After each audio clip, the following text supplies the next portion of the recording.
Hello again, everybody, and welcome to Touching Greatness. We are celebrating 50 plus years in the business, and I've given you the business on this show, folks. We're talking golf big time today, and we are going to go over the greatest players of all time. And who else but this guy to introduce the show? This is Jack Nicklaus. You're watching Touching Greatness with Ted Sobel, celebrating 50 plus years. Thank you, Mr. Nicholas, and let's welcome in Mr. Michael Arkush. And Michael, it is a total pleasure to have you here. There's a good shot of you in your book, and thanks for joining us. I think you told me 3 years it's taken you to write this baby. 3 years, Ted. I didn't have a life for 3 years. I know the feeling. You know the feeling. Look, I loved it. I'm not complaining. It was a blast. It just took so much time to do all that research, and I loved every minute of it, though.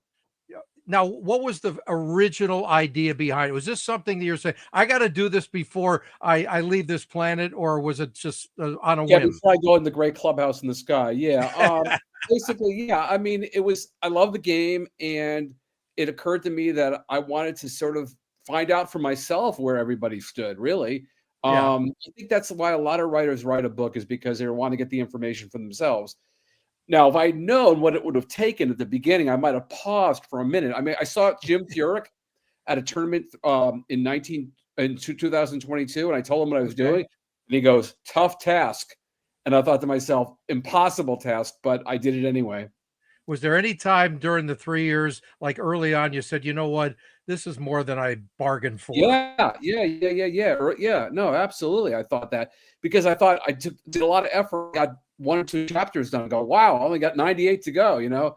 So yeah, absolutely. I just had to work in increments. It's like a test back in high school or something, just one step at a time. Okay, so the early steps of this thing, were you out like, because I wrote a book, Touching Greatness, took about 3 years to write, but I've never written before. You are a New York Times best-selling author. You got 16 books. I got one, baby, and I wrote enough for 3, though.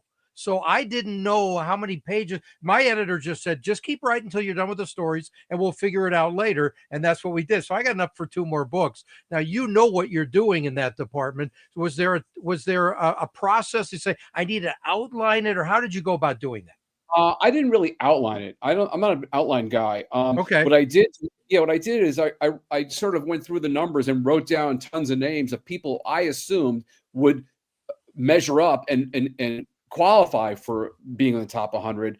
And then I needed to come up with a formula. I mean, I just can't say, hey, I'm a golf writer for all these years. Here's number 4. Just listen. Believe me, I needed to show the numbers. I needed to sort of add up major championship, tournament victories, and then figure out where everybody fit. Right. Okay. So where do you want to start on this? You want to start from the top or the bottom? Let's start from the bottom. I mean, number 100 is John McDermott, a 2-time U.S. Open champion in the early 1910s, still to this day the youngest Open champion ever at the age of 19. Wow. Incredible player. Then he played in 1913, the famous 1913 U.S. Open that Francis Ouimet won. We saw a lot of people saw the movie. Did okay, but not great there, and then just lost it, man. He had trouble with the stock market. He was in a ship that collided with a grain ship in the ocean, and he basically had a lot of issues and wound up spending many years in a psychiatric hospital. But what I love about this story, 1971 U.S. Open, Marion. He's in the pro shop, an assistant pro basically ushers him out of the pro shop, not knowing who he is. Once, as he's leaving the pro shop, who is walking into the pro shop? Arnold Palmer. Arnold Palmer knew who John McDermott was, put his arm around him, and McDermott was his guest the rest of the week. Oh, that is awesome. So Arnie was not just a passionate golfer, but I guess a historian of the game too then, right? I don't think he was at the Crenshaw level, but I think he knew enough about the history of the game. Absolutely. Yeah. I think a lot of players back then cherished and revered the past more than players of today. I think we're in a culture and a society where it's today, while those guys, I think, had more awareness of the past. Okay. So I don't know if we're going to go over all 100 of them, but can you highlight the bottom 25 and people that we might know? Well, Tony Jacklin, Sure. two-time major winner, his Ryder Cup influence. Ken Venturi, who I worked on a book with. Oh, nice. Bernhard Langer, Larry Nelson. Those are some in the last 10 or 15. But it's funny. I could have gone players 100 to 150, and you could Sure. say those guys were great. So I had to Yeah, draw of the course. line somewhere. Yeah. Yeah, I know you always say now, if you're in the top 100 players ranked, then you're fine for a while, right? To try to keep your card and do all that stuff. But if you're the Right. top 100 all time, it's like, okay, so wouldn't that be crazy? Like if you wrote this again in 5 years and say, I got to move a few guys out, how tough Hey, would that be? well, let me tell you something. I mean, I'm planning to write the paperback for next spring, and there's already a Okay. few names that let's see what happens. There's already a couple people, depending on how they play in the Masters this year, that will jump into the list. So Okay. we'll see. For Yeah. example, like who can you tell us, or is that Yeah, a yeah, yeah, secret? yeah, yeah, yeah. I mean, Scotty Scheffler, he's not in there yet. Oh, I mean, okay, interesting. He just hasn't been yeah, around yeah. long enough. He's been around. I mean, he's very close. Yeah. Justin Thomas is not in there. Wow. Um, yeah, I know. John Rahm isn't. And he's hurt, of course, because he plays only live events now. And I'm not Right. counting any live events, by the way. Okay, Right. just Of course. let's make that clear. Absolutely. Um, let's see what Colin Morikawa was not far away, because another thing, 3 majors. Anyone who wins 3 majors from 1900 on is automatically in the book. Okay. Okay. So if you got two, you could be a hell of a player, but you might be number 108 as Yeah, far I as mean, that, look at right? I mean, let's see who Jose Maria Olazabal not in the book. Bubba Okay. Watson's not in there. So a number of two-time major winners. Dave Stockton, who I love, Dave Stockton, he's not in there. Okay. He almost should be in there just for being a putting guru, right? Yeah, I know, he's great. But Yeah, how much of that is also, do you consider strictly wins and where they won, or how much of that is also okay? It's like a Hall of Fame. You might be famous for a lot of things, but you're not necessarily the greatest player.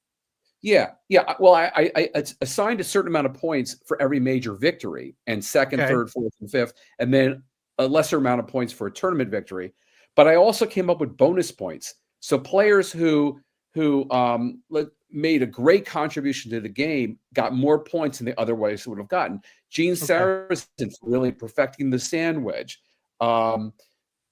Francis Ouimet for the impact he had. Bobby Jones. Oh my God, Bobby Jones got enormous amount of points. I think we forget how great Bobby Jones was. Yeah. So give me an idea of the different categories where you actually added up the points. Oh, okay. 2,000 points for first place in a major, Okay. 500 for second, 250 third, 100 fourth, 55th. 300 points for any tour victories. I don't Yeah. care if you shot 63 on Sunday to finish second, you're not in there in a regular tournament. No. But majors, I mean, majors are where it's at. That's Right. really where greatness is determined.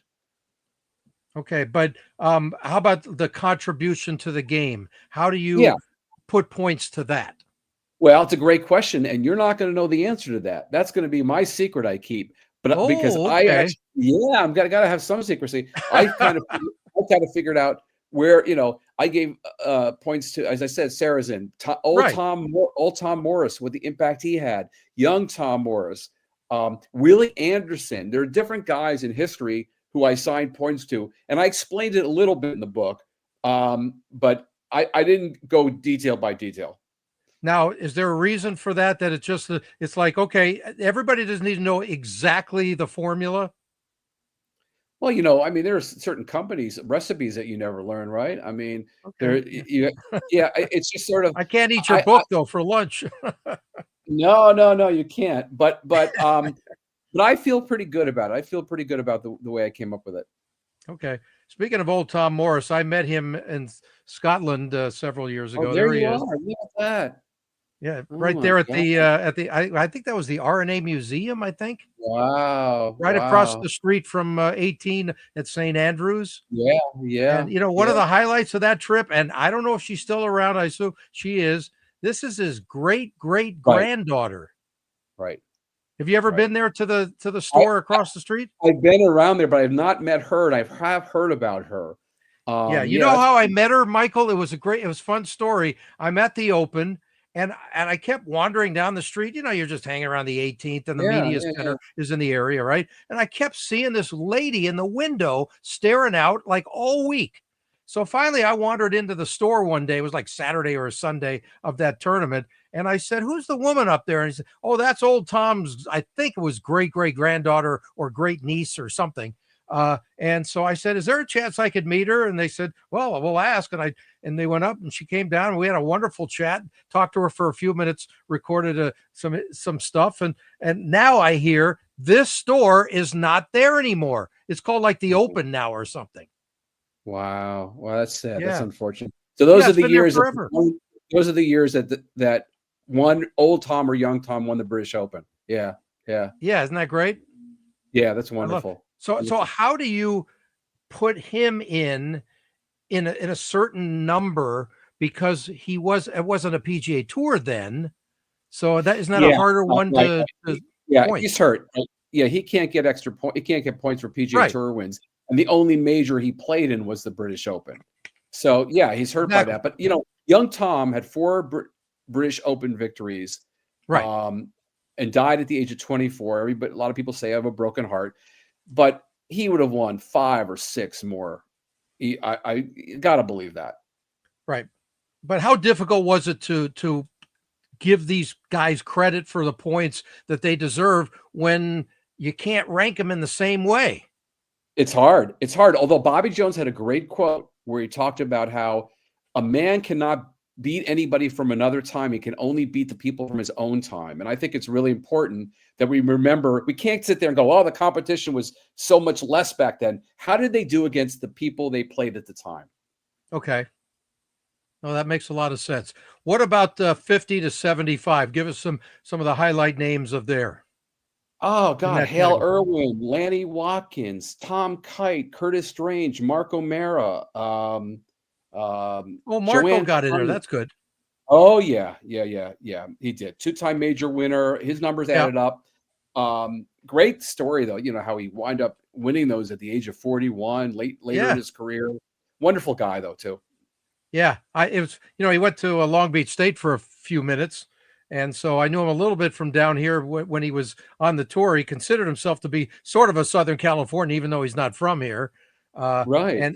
And one of the other things was when he won the Masters, and then he won they were both in I think the same year, right? Yeah, they were. Mm-hmm. Yeah. 1991. So, yep. Right. So here I was announcing minor league hockey for the Long Beach Ice Dogs, Long Beach. There's our tie-in. I'm in Orlando, Florida. We're playing the Orlando Solar Bears. Never forget that. It was the International Hockey League. And I look down, I'm looking around the place, first time in the building, and I see Mark O'Mara sitting at the glass on the first row. And he was there with Tiger Woods the first time I saw him. The second time I was there, so he had season seats to the games. Second time I was there, I said, "Can somebody get Mark up here? I'd like to get him on during the game for a couple of minutes." He ended up doing color with me for the entire first period. Oh, that's awesome. Wow. Yeah, he was so much fun. He was really fun. And that was the year he was, he won 2 majors. Yeah, no. And he never won again, after the British Open. Exactly. That was it. Exactly. Just like Curtis Strange. Remember when Curtis Strange back-to-back Opens? Huh. In 88. He was back-to-back US Opens in 88, 89, contended at Medina. But after that 89 victory, he was only in his early 30s. He didn't win again. Now, do you remember the situation for him at the time? Was it a matter of, was he one of the guys who got the yips early on, if I remember? No, it wasn't. No, it wasn't yips. He actually feels like he just lost his mental edge. And he realized the case when he missed a cut, he didn't feel nearly as badly as he used to be. I mean, we're not at that level, right? You have touching greatness. You talk about all that, right? We don't really know what greatness feels like. Of but course. Maybe put we do. Let's admit it. We both do. No. But you put so much effort into trying to get to that certain spot. Right. We don't. How much exhaustion mentally and physically is that taking from us, from them? And so when they get there, and then what's left? I mean, I think David Duval was another who's not in the book, by the way. Oh, really? He did not make it. He did not make it. Now, how much? Here's another category. If you were number one for a while, does that matter at all to you? No. I don't Okay. give extra points for being number one. But he wasn't that close to getting in. I mean, remember he only won one major, and basically after that he's disappeared essentially. Wow. Yeah, That's interesting. Yeah, it's hard. I think your book will show how difficult it is to be consistent over the long haul. I'm sure yes, that's a big part of whatever your equation is. absolutely. No, exactly. Although, I mean, here's another guy who didn't get it. You may surprise you. Colin Montgomery's not on the list. Okay. Well, he didn't win a But major either, though, did he? not only did he not win a major, Ted, he teed off 142 times in a Okay. PGA Tour event. 0. Wow. No wins at any PGA Tour event. I'm sorry, not great, not greatness. No, I get it. I get it. I think he finished second and third a bunch of times too, didn't he? A bunch of times. He had that major against Elkington at Riviera where he was in the playoff. Yeah. And he was in a couple others. Yeah, really tight. Yeah, that Riviera one was I had a big part of that. That was a lot of fun. That was 95, right? I think. Yes. And that was the first time we ever had a major on U.S. soil broadcast on the radio, and I got to produce it. So that was fun to be there.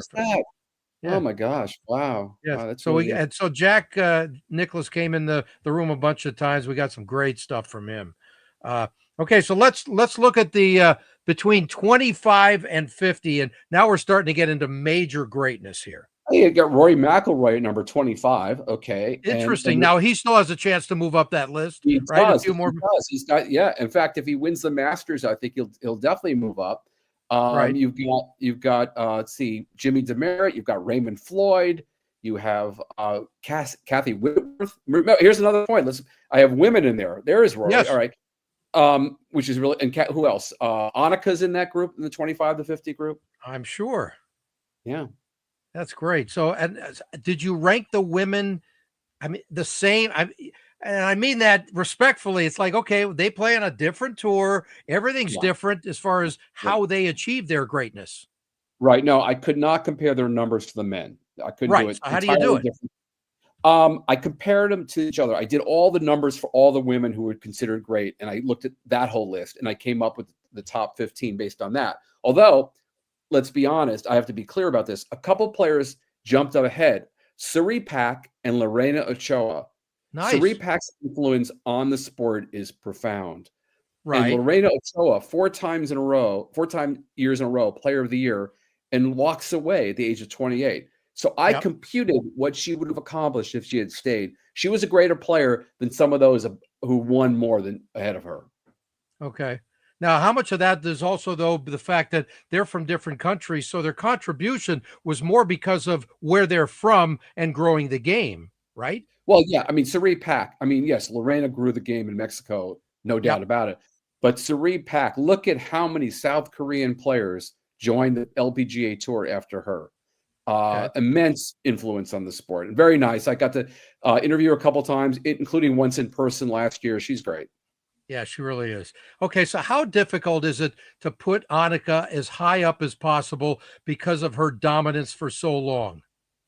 No, I mean, Annika, when I tell people about women, they go, "Oh, you got Annika number 1, right?" I go, "No, I do not have her at the top woman." Okay, all right, she's great. She's not even in the top 3 women in my list. Is that because she retired a little early? Nah, the numbers didn't add up. Okay, wow, basically, okay. Yeah.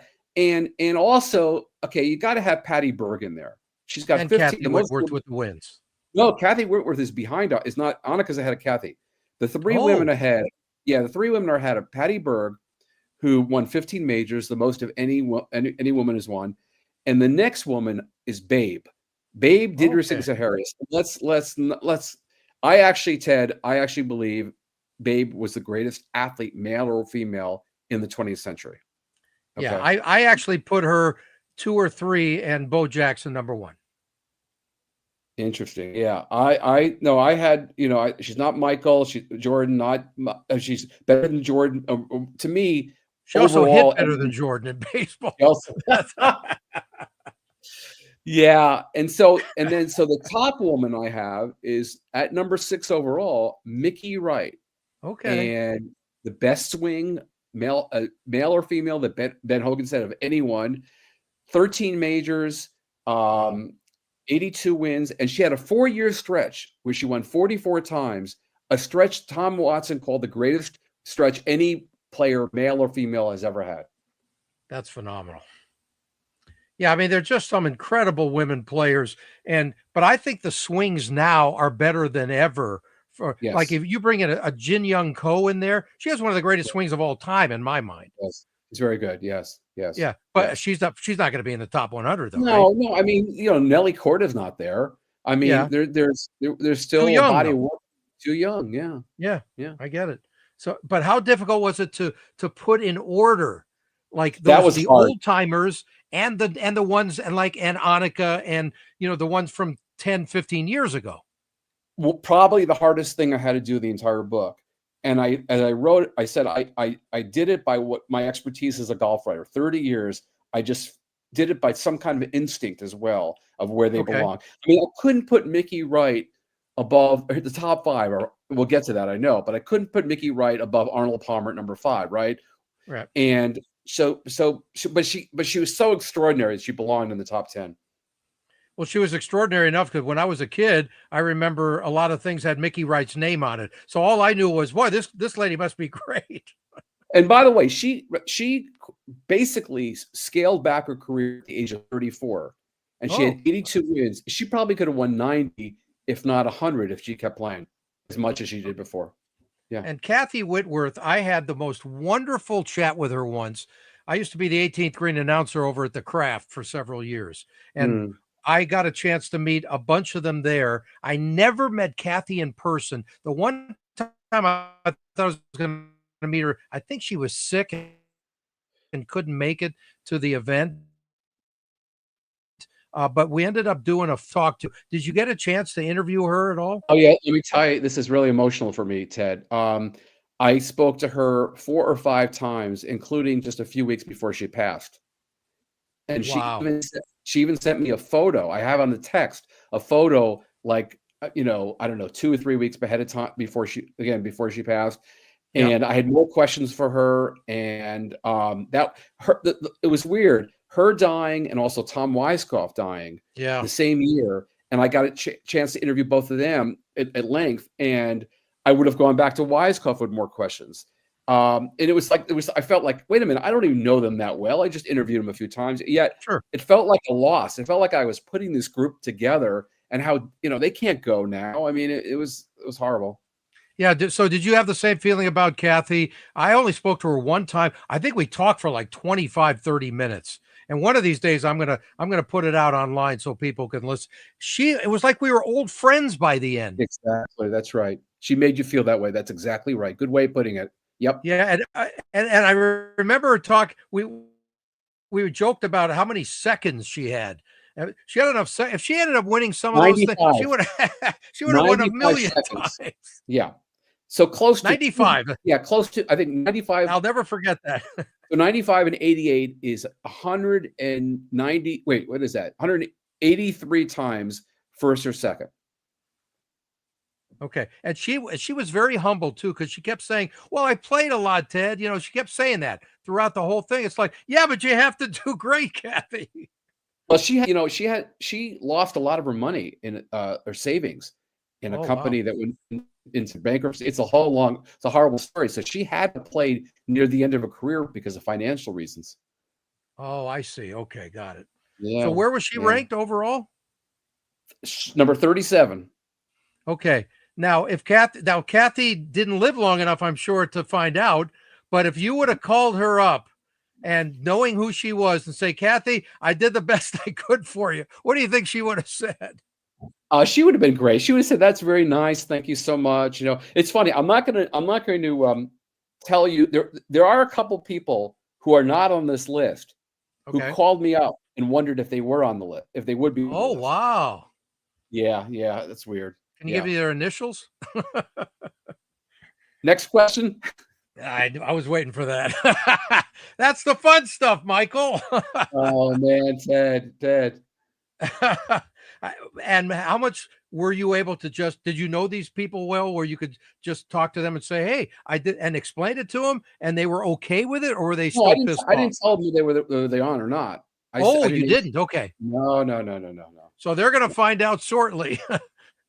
The book You're comes out Tuesday, Ted. exactly. Exactly. I was going to say April the 1st it comes out. Okay, so now let's talk about not the top 10, between 10 and 25. What do you got in there that's going to Okay, maybe I've got surprise us? I got Sevi Ballesteros. I've got Billy Casper. I've got Okay. Trevino. I had a wonderful long conversations with Trevino. And you didn't Gary want him that Player. long, but he could talk forever. Yes, Gary Player, who I have the utmost respect for. 89 years old. The man is unbelievable. Spoke to him a number of times. Tom Watson. And that's the 11 to 20 group, really. Right. Okay. Now, here's the thing when I'm thinking of a guy like Gary Player, okay, because he played so long, how do you throw that into the mix? Because he played longer than most, right, on the regular tour? Yeah, maybe a little bit longer, but the problem with Gary, he won 24 PGA Tour events. He played all around the world. He one of his regrets was that he didn't kind of move to America and really establish a base here Yeah, and play here. But that makes sense. he is extraordinary, really. I read about the first time I saw him was at the tournament in Ojai where I live, and Sure. saw him practicing bunker shots forever and ever. And I thought to myself, this is what dedication really is. Totally. And he wound up losing that tournament, but still. Yeah. Gary was kind enough to endorse my book, Touching Greatness, right over my shoulder. And one of the things that every time I see him, the first thing he says to me, or one of the first things he says, is, "You're not eating bacon, are you?" Does he ever do that with you? No, but he used to, he always brought up other issues like obesity, right? That's the thing Yeah, that of course. yeah, and talked about fitness all the time. I once saw him on a treadmill at his before I interviewed him. He was going really fast, and I felt like, oh my God, I'm such a slacker. No, he's an impressive dude, and Jack always laughs about him too. It's like, Oh, hey, I'm growing old, and Gary's just stays the same. he does. Look at even we'll see next in a couple of weeks the next ceremonial tee shot, right? I mean, he looks Yep. like I just pounds it out there. It's great. Yeah, it really is. A little bit more about this guy.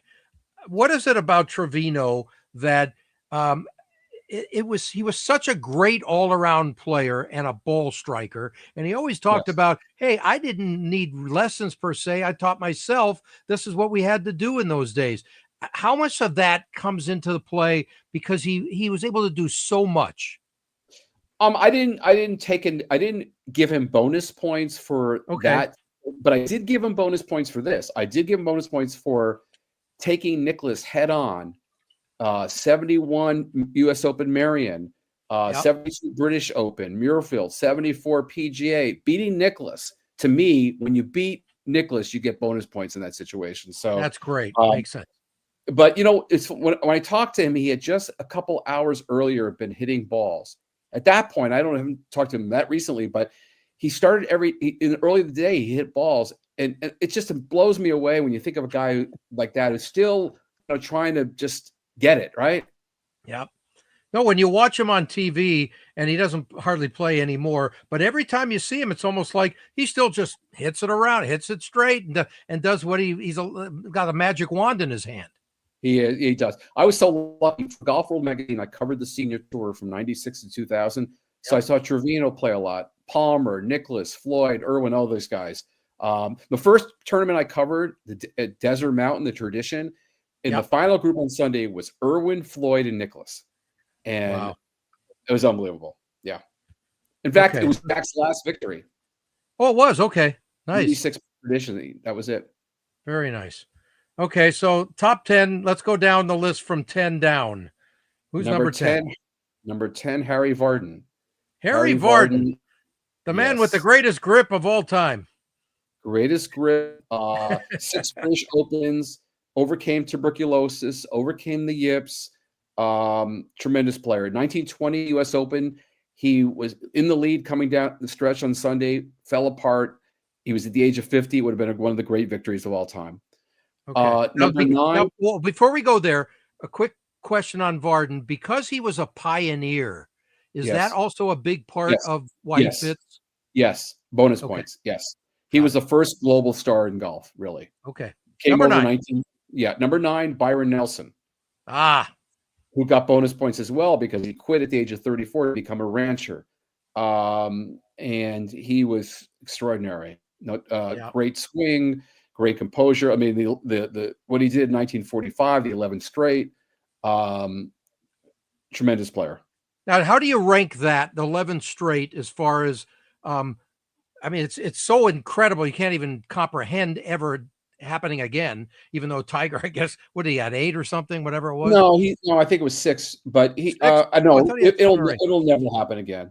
Right, No. but because when it happened, obviously the tour was not what it is now. How much of that comes into play where you got to analyze? Okay, who did he play against, and all that Well, kind of stuff. that's been a source of a lot of criticism that Byron didn't have because it was the war, so the Right. fields weren't great. But I look back at that, and Hogan played a bunch of those tournaments. Snead played a bunch of those Oh, tournaments.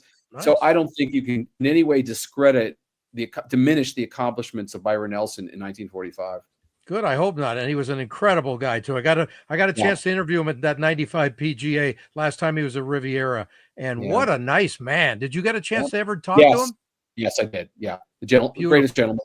Tremendous. Yes. How much of that did you put into the book? That what you spoke to him? No, not really. You know, I did throw memoirs. I did throw kind of moments that I interacted with certain players. But that was when they were playing. I didn't, just because I interviewed them, I didn't really add that to Byron's. Yeah. Okay. I just wonder if they had some quotes they say, oh, I got to include that kind of a thing. No, not really. Not with Byron. Yeah. Okay. Okay. Who's after him? Before him? Number 8 is Number 8 is Walter Hagen. 11 major champions. The first true professional golfer. Great personality. The Hague. What can I say? You can make the argument the greatest match player of all time, not Tiger. You can say it's Walter Hagen. Okay. And he was another one. When I was a kid, I remember his name on clubs and things like that, and I didn't know who he was, but he had that signature on there, and he must have been important. Oh yeah, no, he was an amazing player. Yeah. Number 7. Did you ever meet him? No, God, no. He died, I think he died in 1969, if I'm not mistaken. Okay. Yeah. I'm not sure about the year, but I think it was quite a while ago. And number 7 is someone I did get a chance to talk to a number of times, Samuel Jackson Snead. Now you're talking. Yeah, what a great swing. What a interesting personality. I mean, there's so many great personalities back then. We don't have them anymore, do we? No, never again. And the only knock against Mr. Snead is that he never won the U.S. Open. Yeah. And there he is signing an autograph for Tiger. That's awesome. That's a great photo, isn't it? Yeah.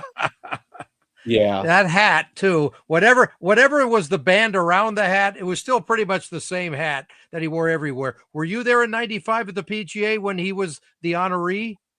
No, I was not there, but I heard about it. Yeah. Yeah, I got a chance to interview him. That's the only time I ever interviewed him. And that was, I'm sorry, it wasn't, that was not 95. That was Tiger's first event at Riviera when he was a teenager. That's when he was there, not the PGA Championship.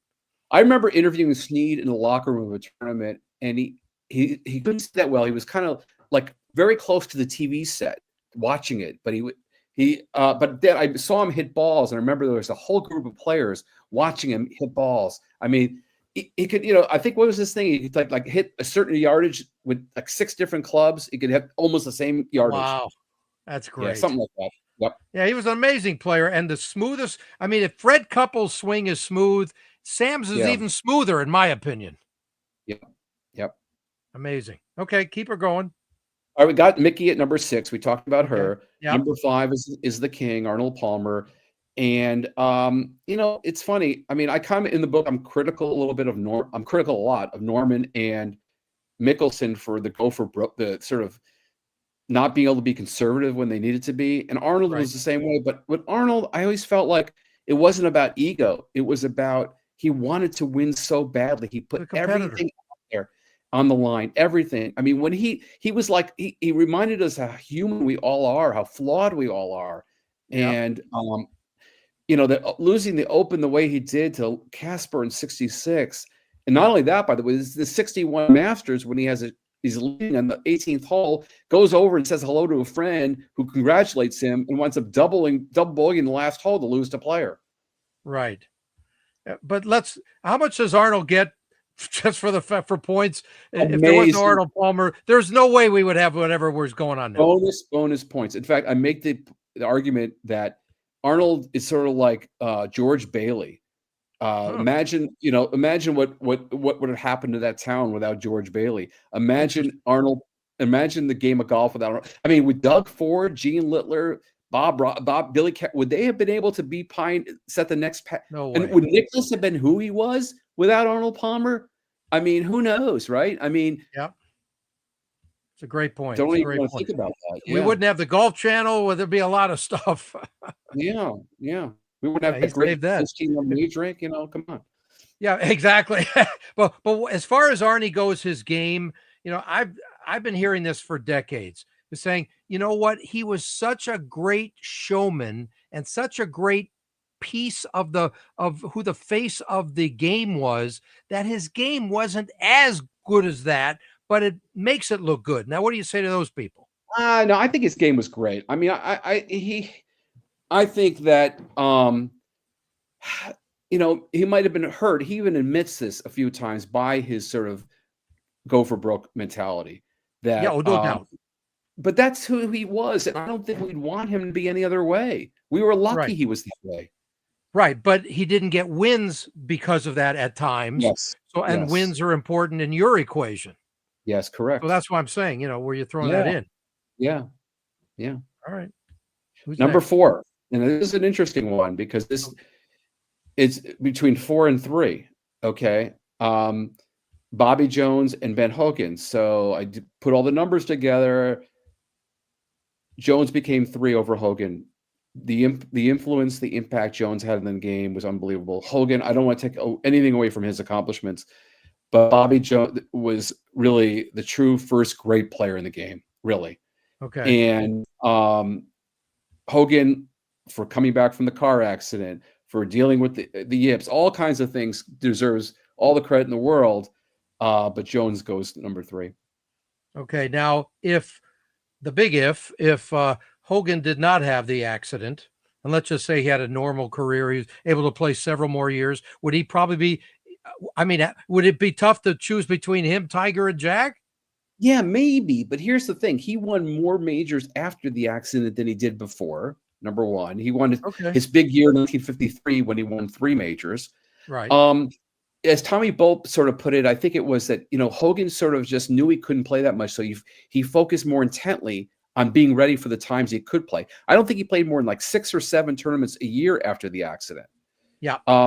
So if let's say there was no accident and he played the 10 years, he probably would have still won a good amount of majors and maybe more regular events. And the numbers might have been a little bit higher, but I don't think he would not. I don't think he'd be on the number 1 or 2 position. Okay. I always think of that he has Hogan's Alley at Riviera. And I think there's another track. I think it's in Texas. It's also called Hogan's Alley. Is that correct? I think there's another track that has his name. Yeah. But he's one of those few players. If you ask me, like, there are 5 people I wish I'd been able to meet that I never got a chance to meet, he's certainly on that list. Yeah. By the way, I wrote about him in my book that he came out to Riviera one year, the last few years of his life. And, he was not the easiest guy in the world to deal with if you were in the media. But I was told he came out there to hype something. And I couldn't make it that day. I was working at the radio station. I couldn't get out there. And it's one of the regrets of my life because everybody, a couple of people that I know who were there said he was unbelievable. And that would have been so special to meet him, but I never got that chance. At Hogan's Alley too, right? Yeah, there's a former LPGA player, Chris Shetter, who I know. I remember Chris. Who wrote a book about getting to know Hogan and how much of an influence he had on her. And she So I mean, I think, and I also knew Venturi really well, who was very close to Hogan as well. Okay. Um, as far as Hogan's game, though, when you see all the books and the videos and all that kind of stuff, how much does that come into play? Because the guy is not just historic as a player, but his what he gave to the game as well. Yeah, I mean, you can make the case he's the greatest ball striker of all time. Yeah. I mean, Yep. some people, by the way, put Trevino in that group. Okay. Yeah, Hogan was extraordinary, and that's why he's number 4. But Jones impacted a nation in a way that Hogan didn't. Impacted a sport the way Hogan didn't. And let's remember, Jones quit at the age of 28. Yeah. Jones in his last 21 majors. Okay, won 13 of them. Wow. Yep. That I did not know. Wow. Yep. That's fantastic. Yep. Yeah, not a bad ball striker. No. And I love how when Jack Nicklaus talks about going and meeting him for the first time, and then I guess hanging out with him a little bit at the Masters later in his life. He just revered the guy. Yeah, yeah. Well, that was the guy. That was the guy whose record he was going after. Exactly. Yeah. So yeah. Okay, so now we're down to 1-2, and here's where your argument's going to come into play forever. Yes. Drum roll, please. Number 1, Mr. Jack Nicklaus. Now, okay, look at Tiger. Let's talk about number 2 first.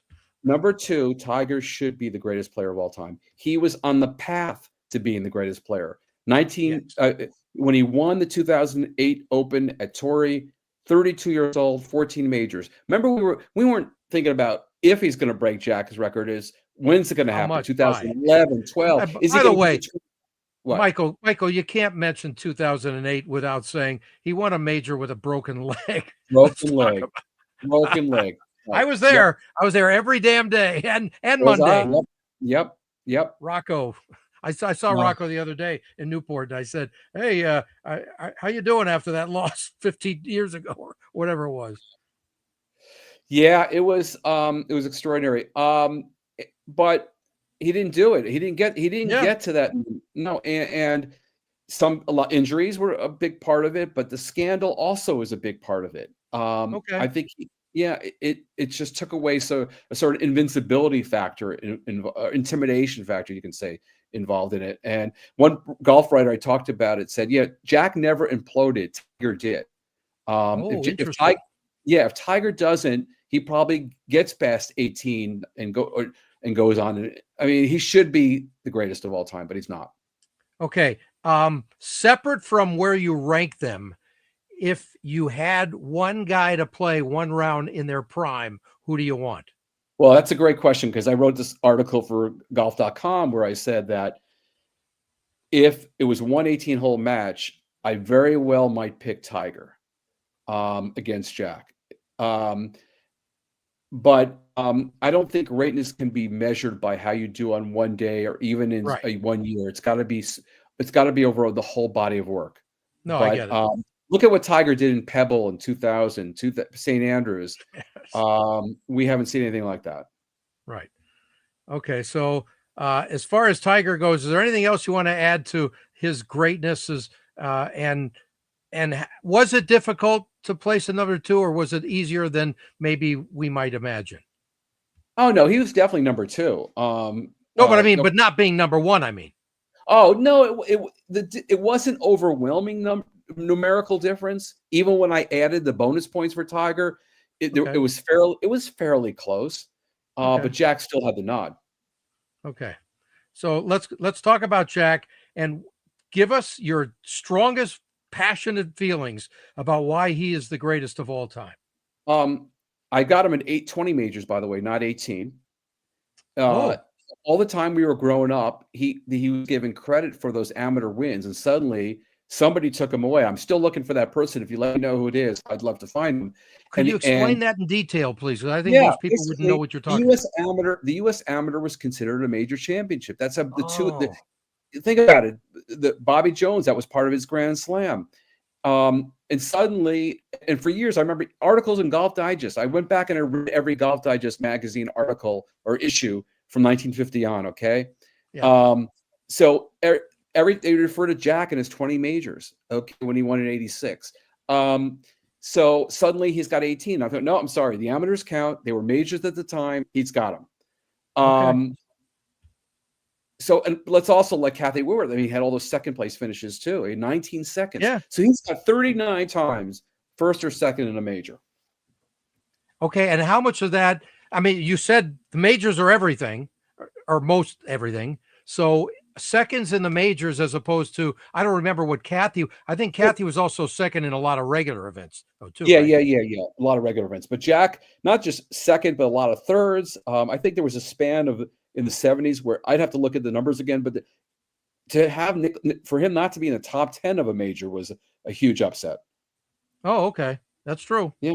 That's true. Now, what about the '86 Masters, and how does that place him just in a totally different stratosphere Oh, I didn't give extra points for the '86 Masters because of his but age and that kind of a thing? no, I didn't do that. But I think it's fair to say that if he had known when he won the two majors at '80, when he won the Throw and he won the PGA at the age of 40. Yeah. If you had said if somebody said, yeah, Jack, a guy named Tiger Woods is going to come around and he's going to threaten your record, and you said you might want to like focus on ages for a few years. If he had focused those years, I'm confident he would have won a couple more. Yeah, because I know he backed off. Didn't he back off right leading up into that '86? I mean, he was. I don't even remember where he was ranked, but I don't think he was a top 20 player then even. Yeah, he had struggled. Even that week, yeah. I think he was. Yeah, he was. It's just remarkable. I mean, that one round, what that did at 65 on Sunday. By the way, Gary Player shot a great round on Sunday as well in the Masters when he won in his 40s and doesn't get the same credit that Jack does, but still. Yeah, and there's Gary and Jack. I took that picture of the media center at the Augusta because it was up there, and I said, you know what? That is so great. I'll never forget these guys. That's the way they look when they're playing the par 3. Yeah. Not a great shot of them. Yeah, great shot. So that's it. Jack is the greatest player of all time. Yep. What else you want to tell us about the book? It's coming out here in a couple of days, and what is it about this year? Are you going to be running all over the place? And I am going to be running all over the place. I want to point out that I don't just do rankings here. I give sketches of who these people were as individuals and players. Their profiles. There's like 100 mini profiles here of what they overcame to get to become great and greatness. And so many of them resilient. Tommy Armour lost one eye in World War I. Babe overcame cancer surgery to win the U.S. Women's Open. Wow. They weren't just great for what they accomplished; they were great for what they overcame. Yeah, that makes a lot of sense. Quick thought on so everybody knows about some of your other books here. Yeah. 16 books you've written. Yeah, how about Payne? He was a fascinating guy, wasn't he? He was a fascinating guy, and I got to know him. Really only got to know him the last couple of years before he passed. And as a lot of people said, and I saw for myself, he had sort of really become a much better guy down in those last couple of years. Just I can so vividly remember the day he died. It was horrible. I didn't ask you, is he in the top 100? Oh yeah, he's in there. Yeah. Okay, I figured he would be. Like, do you remember whereabout? Yeah, he's in the 60s. I should have all this memorized. No, you shouldn't. 100? No, you shouldn't. No, Ted, I should. I knew he was 64. I'm going to have it memorized by the end of the week. Okay. That's impressive if you can do that. But Payne is one of those guys too, where you say, okay, if we got 10 more years on the tour, because he was a little streaky. He was 42. I don't know. He might have won. Oh, that's true. He was 42. Yeah, but he was streaky leading into that time, though. Right? Yeah, he might have won another 1 or 2 majors. It's quite possible. Right. Yeah. But that '99 U.S. Open really is one of the ones that stands out, doesn't it? Making that putt. Incredible. It's almost like it was meant to be, kind of a thing. Absolutely, I agree with you. Exactly. And then you did a book on Phil Jackson, his last year with the Lakers, which I covered every damn game at home that year. Yeah, I worked with Phil to chronicle that and that was in a really wild season. That's the one with Kobe had all his troubles. Yeah, and that they had Kobe, Karl Malone, Shaq, of course, and Gary Payton wind up losing in the NBA Finals to the Pistons. That was a hell of a season. Yeah, yeah. How was Phil to deal with? Because I he love could Phil. be moody, but he was, extremely I I cerebral. I love Phil, and he has been a profound influence on my life. Really? In what I way? saw, Can you give I us? just saw him a few weeks ago, in fact. Okay. Um, he is a remarkable, remarkable man. How's he I don't doing, by the way? He's fine. He's fine. Good. He's really we've had conversations where basketball doesn't come up, just Oh, talking about totally. politics. Yeah, he's really remarkable. Yeah, he's a brilliant guy. I loved when we would do post game interviews or after practice, and we would get into stuff that had nothing to do with the game, and that doesn't happen with most coaches. Absolutely. You're exactly right. Exactly Yeah, right. yeah. And then here's a book you did on Ray Allen. Yeah, with Ray. Ray's great. Had a lot of fun talking to him. His dedication to his craft was amazing to watch. Yeah, he's tremendous. I went to his Hall of Fame enshrinement ceremony. Nice. That was quite a night. Wonderful man. Did you get to know Tex Winter through No, Coach? I met Tex a couple of times, but I didn't really talk to him. I got to know Jim Clemens, who was another Lakers Oh, coach. good guy. Yeah. Yeah, yeah, really Yeah, good guy. Tex was one of my mentors because when I was calling Long Beach State, he was the head coach back in the early Oh, '80s. right, right, Yeah, he was a great right. guy. And Well, Mr. was it Triangle, When was Tarkanian at Long Beach State? Tarkanian was there before him. Yeah, That was in right. the '70s. Yeah, Yep. and he had, Tark was an incredible coach, but he also had trouble wherever he went. So He certainly did. Yes, he did. yeah, and a lot of that brought on by himself because he was one of those. I don't give a damn. I'm just going to do whatever I think is right I'm at gonna the be who time. I am. Yep, yep. Exactly. So, do you have a favorite one or two books, or are they all Yeah, your my children favorite and you book. can't say it? Well, up until my favorite book is now the golf book, but before then, I did a book called The Fight of the Century about the first fight between Muhammad Ali and Joe Frazier, Okay. March 8th, 1971, which to this day, Ted, still is to me the most impactful sporting event of my lifetime. Nice. Two undefeated champions, a nation that's really at war at that time, really in many ways. And just be able to, I just was mesmerized by them. And I never got a chance to meet Frazier. I did meet Ali as a kid. I saw him in a Miami Beach hotel, and it's the only autograph I've ever asked for in my life, and I still have it. That's great. Very nice. So, and then Al Downing, who we both know, I had lunch with him today at the golf course. He said to say hello. Now, he mentioned that you wrote a book on, I guess, the biggest highlights in the history of sports, and I No, guess no, I did people who are on the losing end of big events. Al Downing oh, giving up, that's what it was. Okay. yeah, giving up the home run to Hank Aaron. Yes. I did Everson Walls, who gave up the catch to Dwight Clark. Oh, okay. What's the name of that Uh, book? Losing isn't everything. Oh, that's great. Yeah, I worked with Kurt Menefee on it of NFL Okay. Today. What year did that come out? Came out in 2016. So still available on Amazon, I'm sure. Oh, absolutely. Yeah. I went to Paris to interview John Vandeveld. Ooh, Uh, that'd be a good one. yeah, he was interesting. Who else was in that? Calvin Schiraldi, I'm still in touch with because Wow. everybody talks about Buckner in the 86 game, Yes, but Schiraldi's the one who gave up all the hits to start the inning. totally. That's a Buckner. Yep. And by the way, Jean Van de Velde, in my opinion, was the greatest loser in the history of the world. The way Huh. he handled that, he walked off almost like, well, no big deal. And I don't know what was going on in his body, as none of us will ever know. But he was like, he was so cool about it. To this day, it's incredible to me. I think it was a bigger deal than he showed. Well, I mean, it had to be. It had to be. It had to But be. the And way he dealt with it, though, yeah, he dealt with it really well. I remember rooting fiercely for him in that playoff. Me too. Just hoping. Yeah, yeah. Yeah, It's you a don't want to shame. be known for that forever. But he seems to No, be able to laugh it off to this day. yeah, I think so. I think some guys would have been haunted much more than he is. Yeah. Exactly. What a great, great story. All right, last thing, sell your book, baby. Okay, it's here it is. Oh, I got it too right here. Okay. It's go on sale on Tuesday, April 1st. It's available on Amazon, but also there's the Penguin Random website. You can look it up. I hope people enjoy it, and I challenge them to challenge me. I challenge myself all the time. I'd love to hear their arguments. Let's get it on. So is there a way to for everyone to communicate with you? Like, do you have a website or something, or on They Twitter, can or how reach do you out. do? publisher, and the publisher can get through to me. But I'm one of those few souls in America, Ted, who does not have a website, and I will regret saying that publicly, but that's the case. I looked all over the place to promote you, and there I couldn't find it. It's like you don't even exist.